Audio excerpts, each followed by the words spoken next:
Nelson Mandela की jail में। Robin island Cape Town से 7 किलोमीटर के फासले पर है। वाटर फ्रंट के इलाके से हर 2 घंटे बाद फेरी सयाहों को लेकर जाती है। ये जजीरा 350 साल तक दुनिया की खौफनाक तरीन जेल रहा। नेल्सन मंडेला ने अपनी 27 साल कैद का बड़ा हिस्सा इस जेल में गुजारा और ये उनकी वजह से पूरी दुनिया में मशहूर हो गया। 5.5 किलोमीटर पर मुहित ये छोटा सा जजीरा इस वक्त यूनेस्को का आलमी विरसा है। दुनिया भर से लोग इसकी सयाहत के लिए आते हैं। मैं और डॉक्टर काशिफ मुस्तफा मंगल 13 सितंबर की सुबह जोहानिसबर्ग से केप टाउन पहुंचे। दोनों शहरों के दरमियान 1600 किलोमीटर का फासला है। ये जोहानिसबर्ग से बिल्कुल मुख्तलिफ शहर है। जोहानिसबर्ग को दुनिया के सबसे बड़े इनलैंड शहर की हैसियत हासिल है। ये दरियाओं और समंदरों से दूर वीराने में आबाद हुआ। आबादी की वजह सोना थी। 1886 में जोहानिसबर्ग में सोना दरियाफ्त हुआ और दुनिया भर के मुहिमजुओं ने इसका रुख कर लिया। ये इलाका उस जमाने में वीरान भी था और बयाबान भी। दरख्त तक नहीं होते थे, मगर फिर लोग आते रहे और ये आबाद होता रहा। आज इसकी आबादी 60 लाख है। ये दाएं से बाएं फैला हुआ शहर है। एक तरफ से 95 किलोमीटर लंबा है और दूसरी तरफ से 110 किलोमीटर। आज भी सोने और प्लैटिनियम की दुनिया की सबसे बड़ी कानें इसी शहर में हैं। ताहम केप टाउन बिल्कुल मुख्तलिफ और यूरोप की तरह खूबसूरत और मुनज्जम शहर दिखाई देता है। मौसम ठंडा, माहौल में हरियाली और फिजा में वुसअत है। लोग खुश और खुशहाल हैं। सयाहत बड़ी इंडस्ट्री है। गोरे ज्यादा और काले कम हैं। अटलांटिक ओशन के किनारे आबाद है और अफ्रीका की तरफ से दुनिया का आखिरी शहर है। शहर से 4 घंटे की मुसाफत पर वो मुकाम भी मौजूद है जहां अटलांटिक ओशन इंडियन ओशन के साथ मिलता है और कुरान मजीद की हक्कानियत की गवाही देता है। अल्लाह ताला ने कुरान में फरमाया, और वही तो है जिसने 2 समंदरों को मिला रखा है, जिनमें से एक का पानी लजीज और शीरी है और दूसरे का खारी कड़वा। फिर इनके दरमियान एक पर्दा और सख्त रोक खड़ी कर दी है। केप टाउन से 1 घंटे के फासले पर हिमिनियस का वो शहर वाक़ है जहां हर साल व्हील मछलियों की सबसे बड़ी नकल मकानी होती है।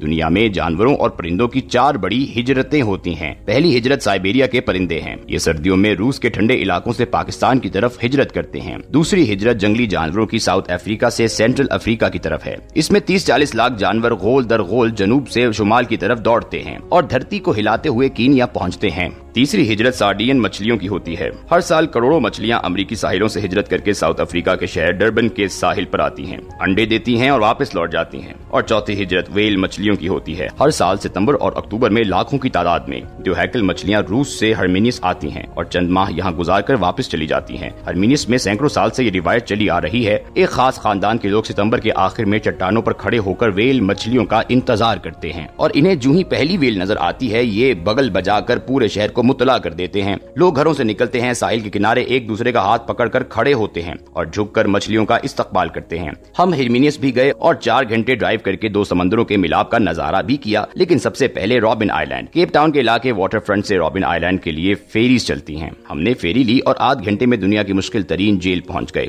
जजीरे के चारों इतराफ फेंस लगी हुई है। ड्यूहैकल गेट भी है। गेट के अंदर जेल की 7 मुख्तलिफ बैरक्स हैं। हमारे गाइड ने अपने तारुफ में बताया, मेरा नाम 45 है। मैं 45 क्यों हूँ ये मैं आपको आखिर में बताऊंगा। वो हमें लेकर मुख्तलिफ बैरक्स में फिरता रहा। हर बैरक अजियतनाक और तकलीफ दे थी। गाइड ने बताया, कैदी 3 हिस्सों में तकसीम थे। स्याह फार्म कैदी पाँव, सर और ऊपरी धड़ से नंगे होते थे। उन्हें पहनने के लिए सिर्फ निक्कर दी जाती थी। वो फर्श पर सोते थे और उन्हें एक खुरदरी चटाई और बदबूदार कंबल मिलता था। उसने हमें कंबल और दरी भी दिखाई। ताहम इंडियन और सफेद फार्म कैदियों को कपड़े और बंकर बेड की सहूलत हासिल थी। कैदियों को उठाने, जगाने और खाने के लिए घंटी बजाई जाती थी और जो कैदी घंटी की आवाज को सीरियस नहीं लेता था उसे टिकटिकी पर लटकाकर कोड़े मारे जाते थे। गाइड ने टिकटिकी भी दिखाई। अमले ने कैदियों की गुफ्तगू सुनने के लिए बैरक्स में माइक्रोफोन भी लगा रखे थे और जासूस भी छोड़े हुए थे। वो हमें आखिर में एक बैरक्स में ले गया। धमाके से बैरक का आहनी दरवाजा बंद किया और फिर जेल की रात का नक्शा खींचना शुरू कर दिया। उसकी आवाज ड्रामाई और अंदाज़े बयां में खौफ था।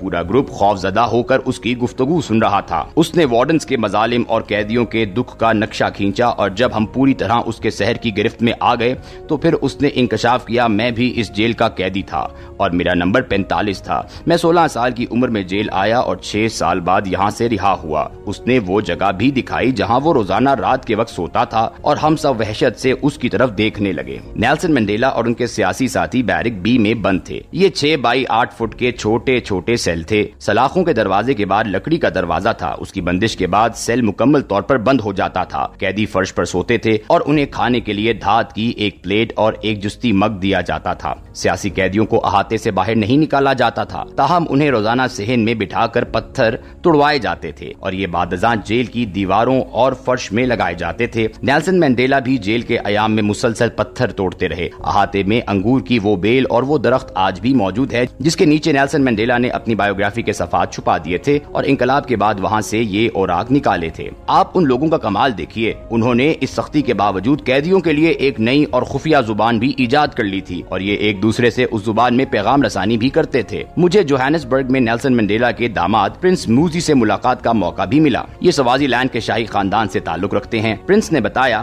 ہم نے 1977 میں شادی کی، 1978 میں ہمارے ہاں پہلا بیٹا ہوا تو ہم اسے لے کر نیلسن منڈیلا سے ملاقات کے لیے گئے۔ ہمیں آدھا گھنٹہ ملا اور اس آدھ گھنٹے میں منڈیلا صرف اپنے نواسے کو دیکھتے رہے اور خوش ہوتے رہے۔ رابن آئلینڈ میں چند دلچسپ ریکارڈ بھی قائم ہوئے۔ مثلاً ڈیوڈ سٹرمین نام کا ایک افریقی سردار 2 بار اس جیل سے فرار ہوا۔